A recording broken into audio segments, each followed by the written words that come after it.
O pouso na Lua foi uma das maiores conquistas da história da humanidade. O mundo estava passando por uma fase difícil, então ver um de nós lá em cima era algo literalmente de outro mundo. Em 16 de julho de 1969, Neil Armstrong, Buzz Aldrin e Michael Collins se tornaram as primeiras pessoas a deixar com sucesso a atmosfera da Terra e entrar em uma diferente. Foi Neil quem deu os primeiros passos na Lua após uma manobra de enorme precisão da nave espacial. A missão Apollo 11 foi o salto para a humanidade de que todos precisavam. Quando chegaram com segurança de volta à Terra, foram recebidos como heróis. Tornou-se o sonho de todas as crianças fazer o que fizeram. Eles estavam em uma cápsula com um paraquedas que pousou a quase 1.600 quilômetros da costa de Honolulu, com uma tripulação esperando por eles.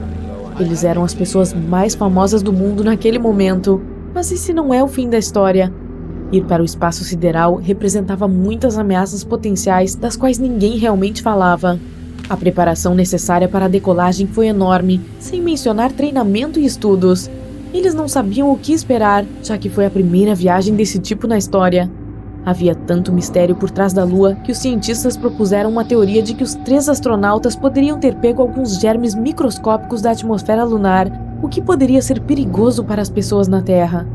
Assim que pousaram de volta à Terra, tiveram que ficar isolados por 3 semanas.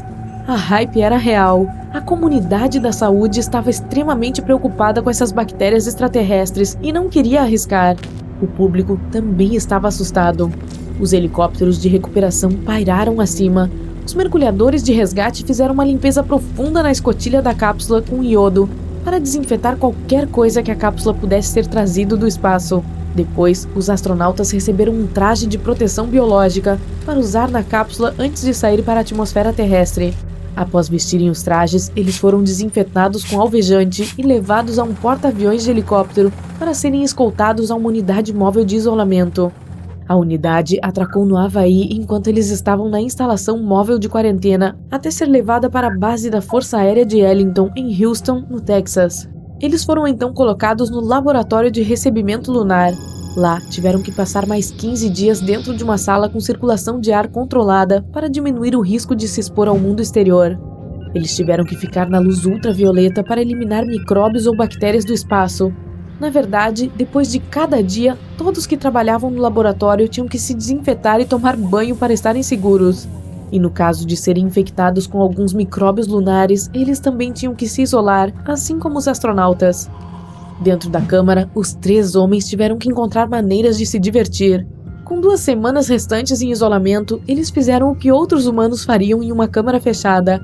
Conversaram o tempo todo. Muitas risadas, brincadeiras e todo tipo de interação que eles poderiam ter um com o outro. Relatórios dizem que eles estavam confortáveis, mas como não havia muito o que fazer lá dentro, ficaram entediados muito rapidamente. Eles comiam bem e faziam todas as refeições necessárias para se manterem saudáveis. Enquanto isso, se ocupavam com algumas atividades como tênis de mesa, malhar na academia e até tocar o ukulele. Bom, pelo menos foi isso que Neil Armstrong fez. Alguns deles corriam para frente e para trás no corredor. Os astronautas perdem massa muscular quando ficam no espaço por muito tempo, então malhar não é apenas diversão, mas sim obrigatório. Eles até fizeram uma festa para comemorar o 39º aniversário de Neil durante o isolamento. Ele ganhou um bolo com velas assado por um dos funcionários do laboratório. Além disso, eles tinham alguns baralhos de cartas para se divertir, revistas e cobertura de mídia sobre a sua missão. Eles também falavam com alguns de seus familiares quando tinham a chance, separados por paredes de vidro e usando um telefone. Eles respeitavam a privacidade um do outro e encontravam maneiras de se manter ocupados sempre que um deles estava conversando com um membro da família ou discutindo assuntos particulares. Os astronautas também tiveram que fazer exames médicos diários e responder a longos interrogatórios da NASA separados por vidro. Eles passaram algum tempo trabalhando em relatórios da missão e terminando alguns trabalhos escritos. A cereja do bolo foi quando o presidente Nixon os visitou antes de serem enviados ao laboratório para parabenizá-los por serem os heróis que todos admiravam. E depois que aqueles 21 dias terminaram, eles foram libertados de seu isolamento. Os cientistas não encontraram nada assustador em seu sistema, nem em nada que carregassem consigo. Não havia patógenos, micróbios ou bactérias lunares, o que significa que não havia vida na nossa rocha vizinha flutuando no ar. Os 3 homens finalmente puderam ir para casa com suas famílias e desfrutar da liberdade da atmosfera terrestre. Eventualmente, a quarentena foi abandonada, mas qualquer astronauta que for à Estação Espacial Internacional tem que ficar isolado antes do lançamento para que não leve nenhuma infecção até lá. Os cientistas começaram a focar em Marte como a nossa futura casa. A SpaceX de Elon Musk quer liderar a missão lá e usar robôs como os primeiros a pisar no planeta vermelho. O Tesla Bot foi exibido em 2021 e pode nos imitar muito bem. Ele pode fazer as tarefas chatas diárias que não gostamos de fazer, como limpar, comprar mantimentos e alguns trabalhos pesados. Graças ao fato de andar como nós, podemos ter uma boa ideia de como os humanos se moverão em Marte. Os robôs podem enviar relatórios de volta à Terra assim que receberem os dados e provavelmente podem estudar o meio ambiente se houver de fato micróbios extraterrestres vivendo em Marte. Mas nada disso acontecerá tão cedo. Há muitos passos a serem dados antes que possamos nos ver vivendo no planeta vermelho. O primeiro desafio é chegar lá. Os cientistas previram que poderia levar até 9 meses dentro de uma grande nave espacial, seguindo uma rota cuidadosamente mapeada. É provável que haja muitos robôs ajudando e alguns humanos especializados em vários campos para ajudar com qualquer coisa necessária. Sem dúvida, terá quartos de dormir adequados, uma sala de exercícios e uma sala de recreação, dentre outros. Será arriscado, mas emocionante. E depois de todos esses meses de viagem, será a hora do pouso, que será igualmente ou ainda mais desafiadora. A NASA usou um guindaste espacial especial para aproximar a sonda Curiosity da superfície de Marte em 2012. Então, talvez possamos desenvolver alguma tecnologia nesse sentido para configurar antes da chegada da nave espacial.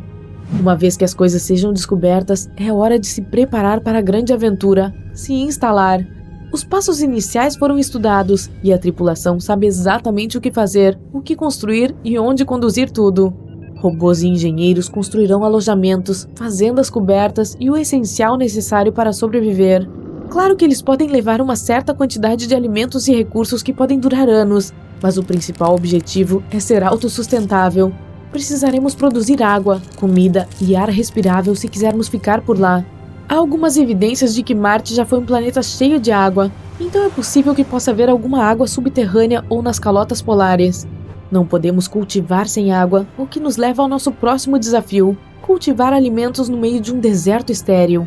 Teríamos que viver em cápsulas para respirar e andar por aí sem um traje de proteção.